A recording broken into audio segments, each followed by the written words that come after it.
안녕하세요. 서울에서 남매를 키우고 있는 40세 여성입니다. 오늘은 여러분들에게 영화에나 나올 법한 이야기를 들려드릴까 합니다. 제가 직접 겪은 일이지만 5년이 지난 지금도 믿어지지 않을 지경이니까요. 여러분들이 들어도 영화 같은 이야기일 겁니다. 저는 누군가에게 속아서 인생을 망칠 뻔한 위기를 겨우 넘겼습니다. 아무리 악질적인 사기꾼이라고 해도 최소한 인간이 지켜야 할 도리는 가지고 있는 법인데 제 인생을 파탄으로 몰고 간 장본인은 인간도 아닌 거겠죠. 사건의 발단은 결혼을 하면서부터 시작되었습니다. 제가 대학을 졸업하고 직장 생활을 하다가 아는 언니의 소개로 남편을 만나게 되었습니다. 근사한 레스토랑에서 만나긴 했지만 드라마처럼 첫눈에 반해서 불꽃 같은 연애를 시작한 것도 아니었습니다. 제가 평범한 만큼 남편의 첫인상도 평범한 남자였거든요. 하지만 남편을 소개해준 선배 언니가 주선자는 이만 가보겠다며 자리를 뜨려다가 저한테 귓속말을 했습니다. 수미야, 정길이 집안이 엄청 부자니까 확실하게 잡아야 돼. 내가 어렵게 잡은 자리니까 애프터 안 오더라도 네가 먼저 연락해야 된다고. 알겠어? 언니가 남편과 대학을 같이 다녀서 집안이 어떤지 잘 알고 있었다고 해요. 하지만 저는 시댁의 돈을 노리고 결혼하는 그런 부류가 아니라서 별 생각이 없었죠. 게다가 제가 마음에 든다고 사귀는 것도 아니니까요.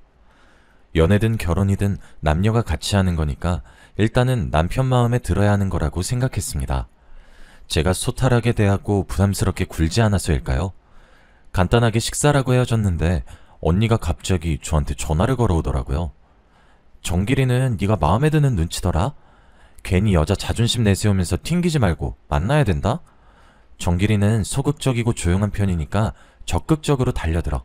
알았지? 언니는 참 뭘 자꾸 달려들래. 내가 달려든다고 남자들이 다 좋아하나? 만나자고 하면 계속 만나긴 할 거야. 솔직히 마음에 안 들진 않거든. 정길씨 정말 좋은 사람 같아. 그래? 무조건 꽉 잡아야 한다. 정길이가 쑥맥이라 여자를 만나본 경험이 별로 없거든. 지금 잡아야지. 안 그러면 나중에 후회해. 언니는 나중에 잘 되면 한턱 쏘라고 몇 번이나 거듭 강조하길래 바쁜 척 전화를 끊었죠. 그렇게 좋으면 언니가 사귀지. 아무래도 의사를 만나서 팔자 피니까 저한테 오지랖을 부리는 것 같기도 했어요. 남편 잘 만나서 일도 그만두고 집에서 애 키우면서 편하게 사는 것 같다고 했거든요. 그런 언니를 부러워하니 얼떨결에 소개받은 건데 진짜로 언니 말대로 남편에게 전화가 오긴 했어요. 수미씨, 저번엔 즐거우셨나요? 제가 워낙 말주변이 없어서 재밌게 말하지는 못하는데 어떠셨나 모르겠네요. 괜찮아요. 저는 엄청 재밌었는걸요. 저랑 정길씨가 정말 잘 맞는다고 생각했어요. 저는 정길씨 또 만나고 싶은데 정길씨 생각은 어떠세요? 언니 말대로 적극적으로 만나자고 했더니 남편이 만나자고 하더군요. 그 뒤로 몇 번 만나다 보니 남편이 참 모난 데 없는 게 눈에 보였습니다.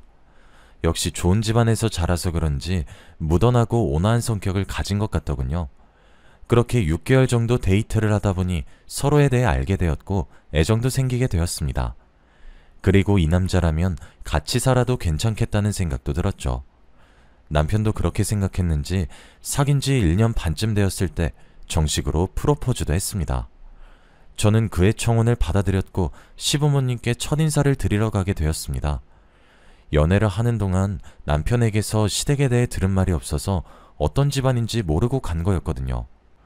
남편은 주로 회사에서 일을 하면서 생겼던 일이나 친구들에 대한 이야기를 꺼내곤 하였습니다. 언니가 대단한 부자라고 자랑했던 게 생각이나 궁금하긴 했지만 가족 일을 이야기하지 않았는데 제가 굳이 캐묻는 것도 이상해서 그냥 두었습니다. 자연스럽게 알게 되겠지 싶었으니까요. 어쩌면 언니가 과장된 소문을 듣고 저한테 전달해 준 거라는 생각도 들었습니다.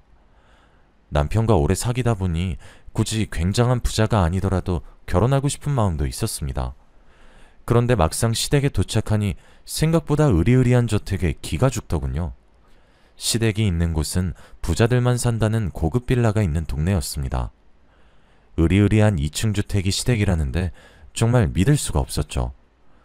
저희 집은 대단한 부자는 아니었지만 돈에 쪼들리는 형편은 아니었습니다. 아버지는 평범한 샐러리맨이었고 엄마는 전업주부였죠. 아버지의 수입은 많지 않았지만 안정적이었고 엄마는 타고난 살림꾼이어서 저는 학교를 마칠 때까지 두 분이 돈 걱정하는 걸 한 번도 본 적이 없었습니다. 크진 않지만 서울에서 괜찮은 집도 있었고 이 정도면 남부럽지 않은 형편이라고 생각했는데요. 하지만 시댁을 보니 제가 넘보지 못할 남자를 넘봤다는 느낌이 들었습니다.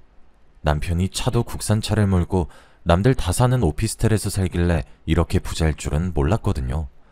나중에 알고 보니 그 오피스텔 자체가 남편 것이었습니다. 정말 회사는 취미로 다니고 있었던 거죠. 그때 처음으로 시댁에 대해 자세히 들을 수 있었습니다. 사업 중이신 시아버지께서는 베트남 현지에 공장이 있어서 1년 중 절반은 베트남에서 지낸다고 하셨습니다. 시어머니께서도 부동산 관련 사업을 하고 계신다고 하셨어요. 제 예상대로 시어머니께서는 저를 안 좋게 보고 계시더군요. 저에 대해 이미 들어서 알고 계시는지 인사를 드려도 굳은 표정이었어요. 시어머니가 저를 못마땅하게 생각한다는 게 눈에 보였습니다. 이유는 안 물어봐도 알겠더군요. 저희 집안이 별 볼 일 없는 집안이라서 그런 거겠죠. 제가 자기소개를 하고 집안을 둘러보며 인테리어가 참 예쁘다. 어머님이 센스가 좋으신 것 같다. 어머님 피부가 너무 고우시다. 별의별 소리를 다 했는데도 분위기가 좋아지지 않았습니다. 결국 제가 지쳐서 입을 다물고 있으니 시어머니께서 갑자기 일어나셔서 남편을 부르더군요. 정길아, 잠깐 나 좀 보자. 한참 동안 말이 없던 시어머니께서 남편을 데리고 서재로 들어갔습니다. 그리고 방 너머로 시어머니께서 제가 들으란 듯이 큰 소리로 말씀하시는 게 보였죠. 내가 데리고 오지 말라고 했지? 넌 내 말이 말 같지도 않니? 저런 애랑 결혼하겠다며 나 참 어이가 없어서. 정길아, 정신 차리고 다시 생각해봐라. 이건 아닌 것 같다. 내가 얼른 헤어지고 땡땡그룹 막내딸이랑 선보라고 했잖아. 엄마 소원이야. 이번만 보면 내가 더 보라고 말 안 할게. 엄마, 내가 엄마가 만나보라는 여자들 다 만나보고 이러는 거잖아. 전부 다 잘난 척만 하고 나 엄청 무시했던 거 기억 안 나? 난 그런 여자들하고 같이 못 살아. 그래도 집안 수준이 맞아야 결혼해도 잘 사는 거야. 기호라도 한쪽이 너무 기우니까 하는 소리야. 너 나중에 돈 문제로 이혼하면 어쩌려고 이러는 거니? 엄마, 처가가 다 쓰러져가는 판잣집도 아닌데 왜 자꾸 없는 집안이라고 타박을 해? 난 결정했으니까 엄마도 받아들여. 결혼만큼은 엄마한테 휘둘리고 싶지 않아. 남편이 그 자리에서 저와 결혼을 하겠다고 단호하게 말하더군요. 방에서 나온 남편이 얼른 가자고 부추기는 바람에 서둘러서 시어머니께 인사를 드렸습니다. 그런데 시어머니께서 방에서 나오지도 않으시더라고요. 결국 제가 아무런 배웅 없이 시댁을 나오니 남편이 제목까지 화를 내기 시작했습니다. 아니, 어떻게 당사자 앞에서 저럴 수 있지? 아무리 싫어도 그렇지. 아니야, 난 괜찮아. 내가 마음에 안 들면 그러실 수도 있지. 자기야, 걱정하지 마. 자식 이기는 부모 없다고 하잖아. 엄마한테 시간이 필요한 걸 거야. 그러니까 조금만 기다려보자. 남편은 시어머니 때문에 기가 팍 죽어있는 저를 다독여 주었어요. 저를 이렇게 마음에 안 들어 하는데 결혼하면 시어머니가 며느리 취급을 하지 않을 건 불보듯 뻔했죠. 친정엄마도 제 말을 듣고 걱정을 하시더라고요. 그럼 결혼은 미루는 게 낫지 않니? 시댁이 워낙 잘 나가는 집안이라서 결혼하면 엄마야 좋지만 부잣집 사모님으로 살아온 안싸돈이 너를 얼마나 하찮게 여길지 걱정이다. 에이, 아니야. 속상하셔서 그러겠지. 일단 설득되실 때까지 찾아뵙고 인사해보려고. 제 말을 듣고 친정 엄마께서 결혼은 당사자의 결합이 아니라 집안 간의 결합이라고 하시더라고요. 시댁이나 처가에 문제가 생기면 결국 이혼하게 된다는 말에 조금 흔들리긴 했어요. 며칠 동안 결혼을 무르자고 해야 하나 고민을 했죠. 그런데 도저히 포기가 되지 않았습니다. 남편이 계속 자기만 믿으라고 저를 안심시켰거든요. 처음에는 시어머니가 저를 구박하겠지만 분가해서 따로 살고 애가 생기면 차츰 저를 며느리로 인정할 수밖에 없을 거라고 했습니다. 남편도 끝까지 고집을 피우지 저도 매일 시어머니를 뵈러 인사드리러 가지. 베트남에서 돌아온 시아버지도 남편의 뜻대로 결혼을 하라고 하시니까 시어머니도 저를 며느리로 인정하게 되었어요. 그런데 시어머니께서 결혼하고 분가해서 따로 살고 있는 저를 자꾸만 시댁으로 불러서 문제였습니다. 청소해주고 밥해주는 아주머니가 있는데도 불구하고 굳이 저에게 집안일을 시키면서 꼽을 주셨죠. 그날도 집에 있는 저를 부르더니 손가락질을 하면서 지시를 내리기 시작했습니다. 여기랑 여기 좀 청소해라. 내일은 내 사업 도와주시는 분들이랑 홈파티 하기로 했으니까 준비 좀 하고. 시어머니는 사업을 하시는 분이라 발이 넓었습니다. 여러 가지 모임이 많았어요. 사업적인 모임 외에도 개인적인 모임까지. 어머님 정도라면 업체를 불러도 될 텐데 저를 부려먹을 생각뿐이었습니다. 그래서 일주일에 두세 번은 파티 준비를 해야만 했죠. 시어머니의 친구분들은 부지런하고 말 잘 듣는 며느리를 뒀다고 말했지만 시어머니는 여전히 저를 며느리라고 부르지 않았습니다. 며느리는 무슨, 그냥 돈 안 드는 가정부 하나 뒀다고 생각하고 있어. 뭐, 가정부? 예, 당사자 앞에서 말이 심하다. 맞아, 며느리가 너무 속상해하겠네. 알게 뭐야, 지가 이 말 듣고 열받아서 이혼하잔 말밖에 더 하겠어? 아무래도 시어머니께서는 제가 이혼하길 바라는 것 같았습니다. 자존심이 상해서 정말로 이혼해버릴까 싶었지만 그 사이에 아들이 생겨버려서 어쩔 수 없었습니다. 시어머니께서는 아들이 생겨도 저를 인정해주지 않아서 시어머니 구박을 덜 받으려면 몸으로 때울 수밖에 없었는데요. 그러다 참을 수 없는 순간이 찾아오고 말았죠. 도련님이 결혼을 하게 되었을 때였어요. 도련님과 남편은 7살 차이였는데요. 대학을 졸업하고 모 대기업에서 일을 하다가 시아버지께서 일을 물려주겠다고 해서 사직서를 낸 상태였습니다. 결혼식에서 그 이야기를 하시길래 저는 잠자코 듣고만 있었죠. 정수야, 정길이는 내 사업을 물려받을 생각이 없으니까 이제부터 내 밑에서 일 배워야 하는 거 알고 있지? 너라도 사업 물려받아야 우리 집안이 먹고 살 수 있다. 네, 알겠어요. 걱정하지 마세요. 도련님이 고개를 끄덕이고 있으니까 옆에서 듣고 있던 다른 사람들이 왜 장남에게 물려주지 않냐고 묻더군요. 시아버지께서는 그냥 사정이 있다고 말하고 입을 다무셨어요. 사실 남편은 성격 자체가 소심하고 대범하지 못해서 남들을 관리하는 사업가 체질이 아니었거든요. 남편도 도련님이 아버지의 사업을 물려받아서 이어가기를 원하고 있었어요. 제가 사업에 욕심나지 않냐고 물어보니까 속에 있던 말을 솔직하게 이야기해 줬습니다. 정수는 나하고 달라서 사업을 하면 크게 성공할 거야. 괜히 장남이랍시고 내가 나섰다가 회사 말아먹으면 안 되잖아. 나는 남 밑에서 월급 받으면서 사는 게 맞는 것 같기도 하고.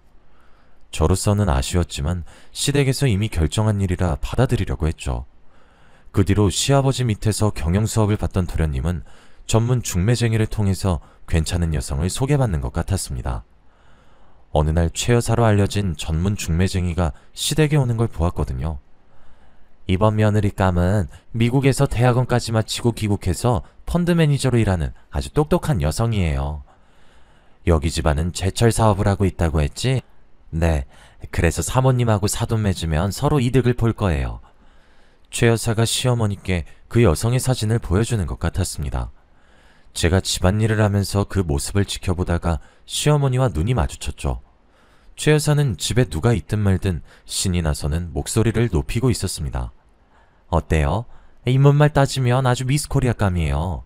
예쁘고 머리 좋고 대한민국에 이런 며느리감 없다니까. 최 여사가 호들갑 떠는 걸 듣고만 있었는데 시어머니께서 저를 부르더니 사진을 보여주었습니다.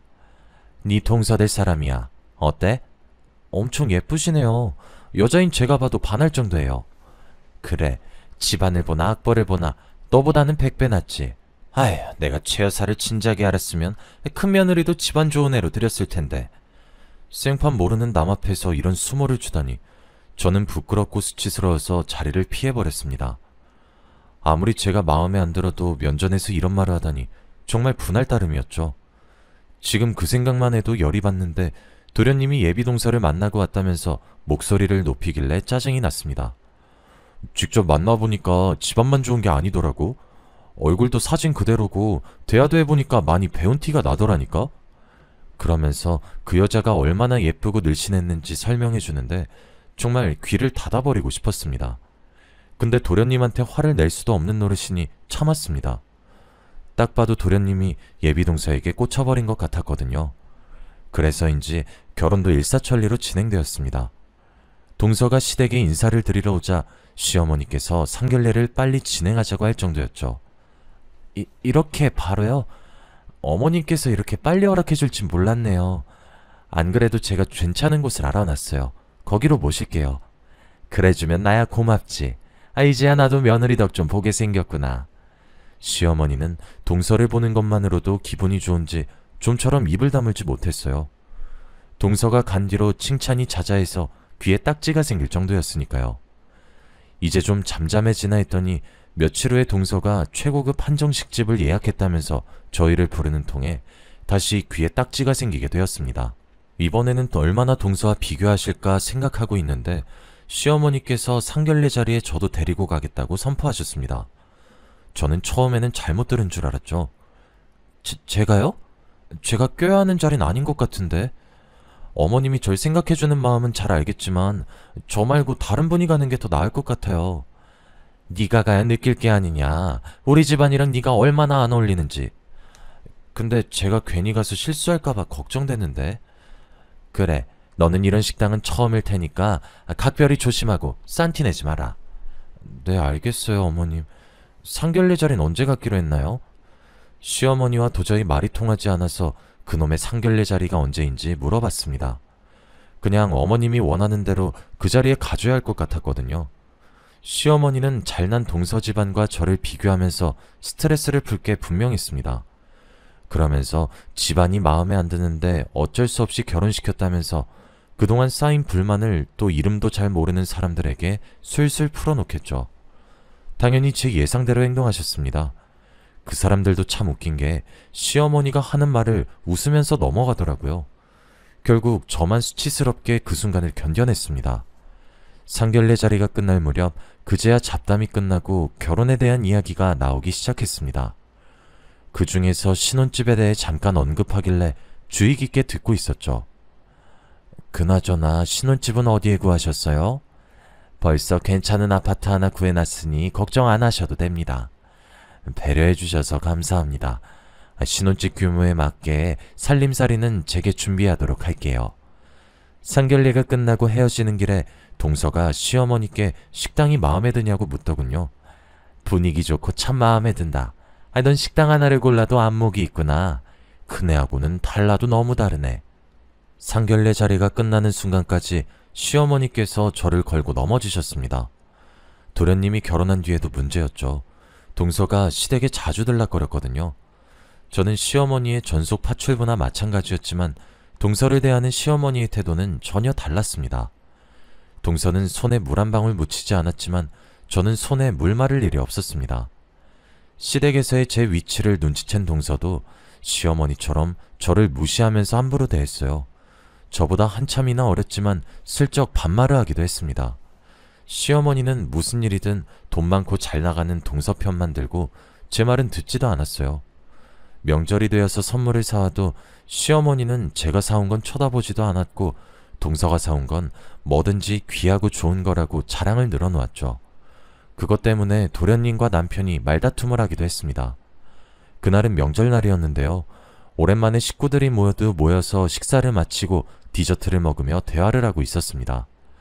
하지만 저는 주방에서 혼자 설거지를 해야 했죠. 그때 남편이 동서에게 한마디 하기 시작했습니다. 재수씨, 정말 너무한 거 아니에요? 너무하다뇨? 뭐가요? 손이 동서는 쉬지도 못하고 설거지하는데 재수씨는 가만히 앉아있잖아요. 그건 어머님이 쉬라고 해서 그런 거예요. 내가 그동안 말은 안 했지만 재수씨가 동서 무시하고 깔본다는 거 다 알고 있어요. 앞으로는 그러지 않았으면 합니다. 일이 여기서 끝났으면 좋겠지만 이 말을 듣고 서방님이 신경질을 내더라고요. 형, 괜히 시비 걸지 마. 형수가 안쓰러우면 형이 나가서 도와주면 되겠네. 뭐? 형이 나가서 도와주면 되겠네? 너 전부터 느낀 건데 형이 말하는 건 우스워? 형이 우습냐고! 내가 언제 형이 우습다고 했어. 괜히 내 와이프한테 뭐라 하니까 이러는 거지. 둘의 언성이 높아지자 방에 있던 시어머니께서 나와보시더군요.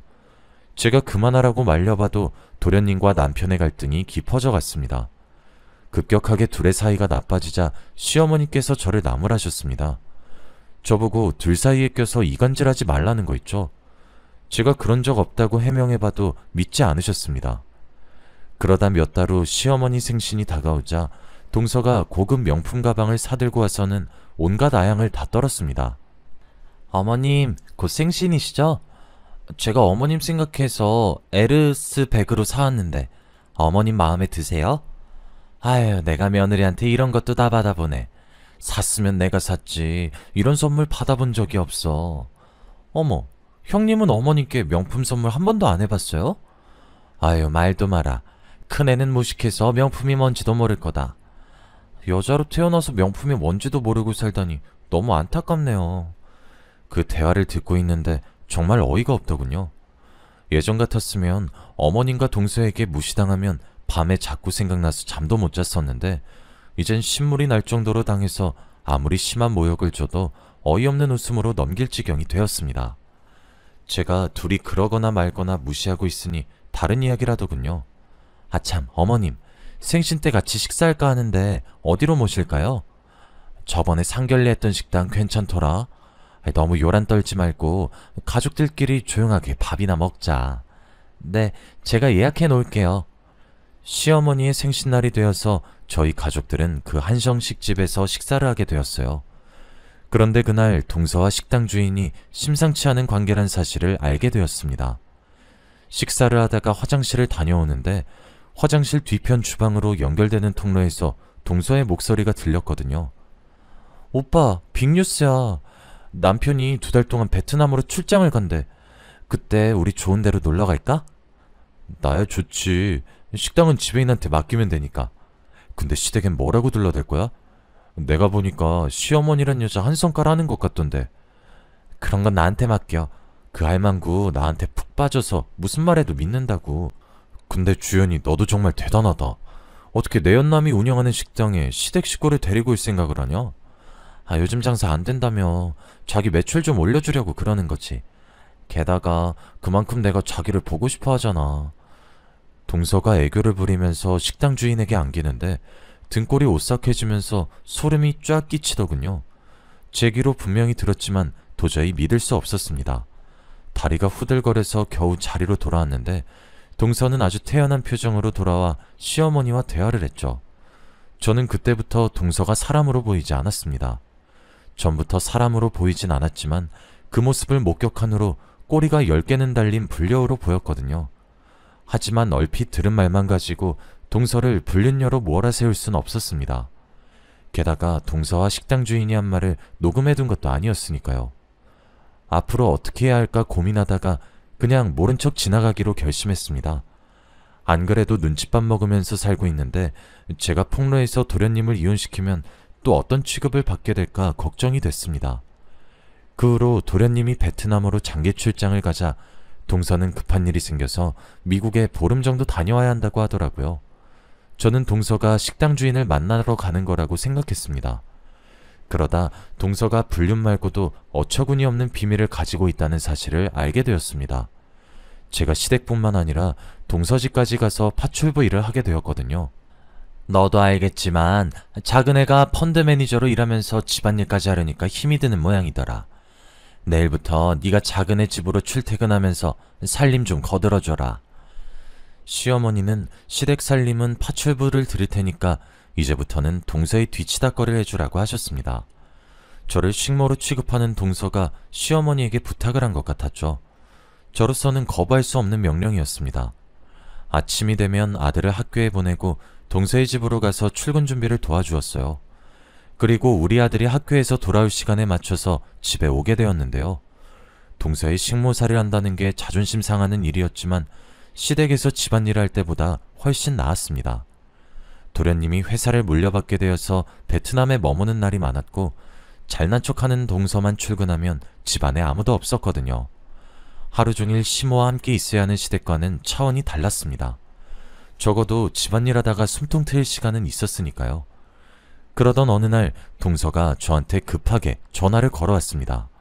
중요한 서류를 집에 두고 왔으니 사무실로 가지고 오라고 하더라고요. 서류를 챙겨 들고 사무실에 도착했는데 동서가 자리에 없었습니다. 그래서 서류만 책상에 올려놓고 나오는데 상담실 창문으로 동서가 최 여사와 마주 앉아서 은밀한 대화를 하고 있는 게 보이더군요. 모르는 척 집으로 가려는데 최 여사의 말을 듣고 그 자리에서 멈춰서고 말았습니다. 이러다가 걔가 보면 어쩌려고 그래. 여기까지 오려면 미리 말이라도 해주고 오라고. 급해서 그래. 도대체 언제까지 시간 끌려고 이러는 거야? 이러다 애라도 생기면 끝장이야. 얼른 약속한 대로 해야지. 좀 기다려. 최 여사 목 제대로 준다니까 왜 이렇게 말을 안 들어? 이제 곧 할망구한테 돈 달라고 하려고 했다고. 지금 이렇게 서두르면 안 돼. 그 할망구 사업하는 여자라서 눈치 진짜 빠르다고. 어설프게 들이댔다가는 우리 전부 다 작살나고 말 거야. 그래서 1년이나 기다렸잖아. 내가 저번에 말했지. 빚쟁이한테 쫓기고 있어서 급하다고. 나 지금 밀린 빚만 해도 이러다가 나 잡혀가면 책임질 거야? 집은 벌써 내 손에 들어왔고 조금만 더 작업하면 할망구 돈뿐만 아니라 남편 돈까지 뽑아먹을 수 있다고. 그래, 사기치는 데는 너 따라올 사람 없으니까 믿을게. 그러니까 좀만 더 빨리 작업하자. 나 이러다가 한국 떠야 할지도 몰라. 가만히 몸을 숙이고 최 여사와 동서가 하는 대화를 듣다가 놀라서 소리를 지를 뻔했습니다. 동서가 분명 부잣집 외동딸의 해외 유학파라고 했는데 전부 거짓말이었더군요. 최 여사는 시댁재산을 노리고 계획적으로 동서를 소개했던 겁니다. 상견례장에서 만난 동서의 부모는 대역인 것 같았어요. 명절날에 모인 걸 생각해서 대역을 또 부르자고 이야기하더라고요. 더 끔찍한 일은 동서의 작전이 이미 시작된 것이었습니다. 동서는 서방님을 꼬드겨서 아파트 명의를 자기 앞으로 바꿔놓았어요. 다음 목표로 시어머니를 노리고 있었던 거죠. 제가 동서와 최 여사 눈을 피해 급히 동서의 집으로 돌아왔습니다. 아무리 저를 구박하고 막대해도 시댁이 사기꾼 같은 동서한테 당하는 꼴은 볼 수 없었죠. 시댁이 알고지가 되면 저한테도 피해가 올 테니까요. 우선 동서의 집을 뒤져서 동서가 꾸미는 짓에 대한 증거들을 찾아보았습니다. 하지만 별다른 소득이 없었는데요. 며칠 동안 이걸 어떻게 해야 하나 고민하고 있을 무렵 제가 들었던 대로 동서가 시어머니에게 투자를 하라고 요구하더라고요. 당연히 시어머니께서 웬 투자냐고 물어보셨습니다. 어머님, 저를 펀드 매니저로 키워주신 분이 독립해서 투자회사를 차린다고 하더라고요. 저와 같이 운영하자고 하는데 워낙 이런 계통이 뛰어난 분이라 믿음이 가서 어머님 생각이 났어요. 저를 믿고 그 회사에 투자 한번 해보세요. 네가 회사를 차린다고? 그럼 우리 둘째 며느리 대표님 되는 거냐? 그래, 네가 하는 거면 믿음이 가지. 얼마나 넣으면 되냐? 많이 넣는 만큼 지분을 가지고 가는 거니까 한 10억 정도 넣으시면 적당할 것 같아요. 10억? 알았다. 네 말대로 아마. 동서의 말만 믿고 시어머니는 10억이라는 거액을 투자하려고 하는 것 같았습니다. 그 뒤로 동서는 투자라는 명목으로 시어머니의 재산을 야금야금 빼돌리기 시작했어요. 이러다가 돈이 없어지면 제 남편한테 돈을 달라고 할까봐 시어머니께 동서를 조심하라고 말해보았습니다. 어머님, 동서가 설립한다는 회사 어떤 계획이 있는지는 알아보셔야죠. 펀드 투자라는 게 워낙 위험하잖아요. 예, 네가 펀드 내봤니? 펀드가 뭔진 알고 말하는 거야? 돈도 없는 주제에 동서 샘나서 일어나 본데 내가 하는 일에 참견할 생각하지 말고 네 앞가림이나 잘해. 시어머니가 이런 식으로 귀를 닫아버리니 어쩔 수 없이 직접 나서야 했습니다. 사기꾼 동서에게 계속 속고 있다가는 집안이 거덜날 것 같았으니까요. 그래서 저는 동서의 집안일을 계속해서 도와주면서 몰래 핸드폰 비밀번호를 훔쳐보려고 했습니다. 겨우겨우 비밀번호를 알아내 몰래 핸드폰을 들여다보던 그날 엄청난 사실을 목격하고 말았습니다. 동서의 휴대폰에는 도련님이 베트남 출장을 갔을 때 내연남인 식당 주인과 제주도로 여행을 갔던 사진들이 남아 있었습니다. 사진첩에는 지웠지만 메시지 대화 내용에는 버젓이 올라가 있더군요. 게다가 눈뜨고 볼 수 없는 동영상이 하나 있었습니다. 동서와 내연남이 같이 밤을 보내는 모습이었죠. 기다리고 기다리던 불륜 증거를 손에 쥐게 되자 속으로 쾌재를 불렀습니다. 바로 시어머니께 달려가려고 하다가 다른 방법을 생각해냈죠. 저는 먼저 한정식 집으로 가서 동서의 내연남을 만나러 갔습니다. 제 예상대로 내연남 손에 결혼반지가 껴져 있더군요. 유부남이었는데 뻔뻔하게 유부녀랑 바람을 피다뇨. 제가 영상을 보여주면서 당신이 결혼한 것도 다 알고 있다고 말하자 대번에 얼굴이 굳어졌습니다. 그럼 우리 협상합시다. 제 집사람에게 비밀로 하겠다고 약속하면 그 여자가 어떤 년인지 전부 말해줄게요. 당연히 저는 그 조건을 받아들였습니다. 그리고 동서가 얼마나 쓰레기 같은 여자인지 녹음을 해두었죠. 동서는 대단한 전력을 가진 여자였습니다. 해외 유학은커녕 고등학교 졸업이 최종 학력이었고 학창 시절부터 남자들과 어울려 다니면서 자유분방하게 살았더군요. 성인이 된 뒤에도 반반한 얼굴로 돈 있는 남자들을 유혹하며 재산을 뜯어냈다고 합니다. 식당 주인과는 5년 전에 알바를 하면서 사귀게 되었고 도련님 집안이 좋다는 걸 서빙을 하면서 엿듣게 되었다고 하네요. 가장 충격적인 사실은 식당 주인 말고 다른 내연남이 있었으며 파혼을 2번이나 했다는 것이었습니다. 2번이나 파혼한 것도 동서의 불륜 때문이었겠죠. 동서는 또 다른 물줄을 찾다가 중매쟁이 최 여사와 인연이 닿았고 둘은 식당에서 받은 시댁을 먹잇감으로 정했다고 합니다. 저는 이 모든 걸 녹음해두고 시어머니를 찾아갔는데요.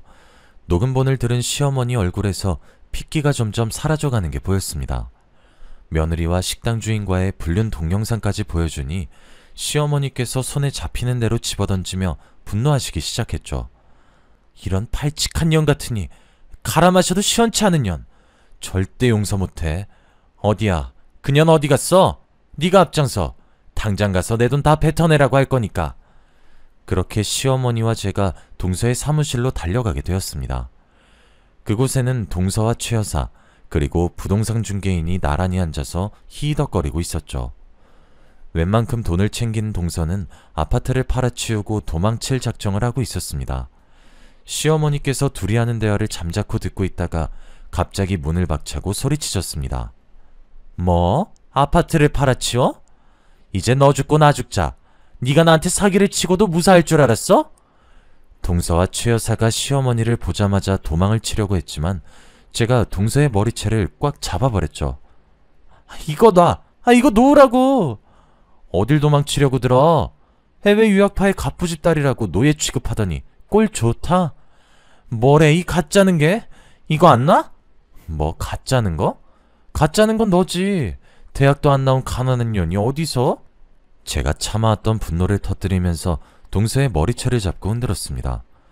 정신을 차려보니 그 모습을 지켜보던 시어머니께서 어쩔 줄 몰라 하면서 겁에 질려 있더군요. 시어머니께서 놀라는 게 당연했습니다. 제가 이러는 걸 처음 보셨을 테니까요. 동서도 이런 제가 무서웠는지 벌벌 떨면서 소리쳤습니다. 제가 가져간 돈은 전부 돌려드릴게요. 그러면 되잖아요.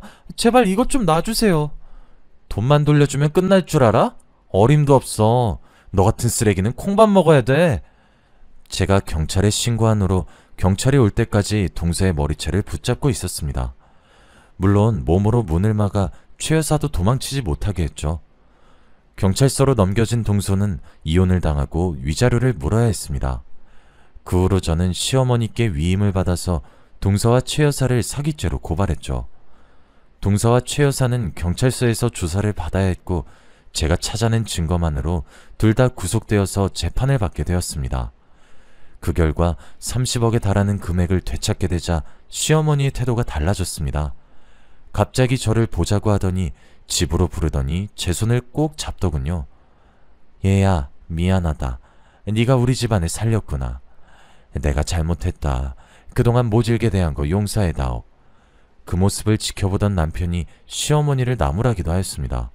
엄마, 이렇게 사과하면 끝이야? 앞으로 애들 엄마한테 한 번만 더 함부로 대하거나 무시하면 내가 가만히 안 있을 거야. 그래, 내가 미안해. 내가 앞으로 속죄하며 삼아. 내가 못 사는 집안이라고 너무 무시했어. 네 말대로 집안이다가 아닌데. 그동안의 행동이 부끄러웠는지 시어머니의 얼굴이 발갛게 달아올라 있었습니다. 시어머니 입에서 그런 말이 나올 줄 몰랐는데 이렇게 직접 듣게 됐네요. 지금은 어머님이 차마 저를 부르지도 못하고 어쩌다 가족 행사 때 보게 되면 쭈뼛거리며 눈인사를 나누는 사이가 되었습니다. 어색한 사이가 되어버렸지만 예전에 무시당했던 사이보단 훨씬 좋은 것 같네요. 저한테 이런 일이 생길 줄 몰랐는데 지금 생각해봐도 꿈만 같아서 이렇게 사연으로 보내봅니다. 여러분도 살기 힘들고 팍팍해질 때마다 저와 같은 사람도 전화위복을 경험했다는 사실을 기억해 주시길 바랍니다. 여기까지 사연 읽어주셔서 감사합니다.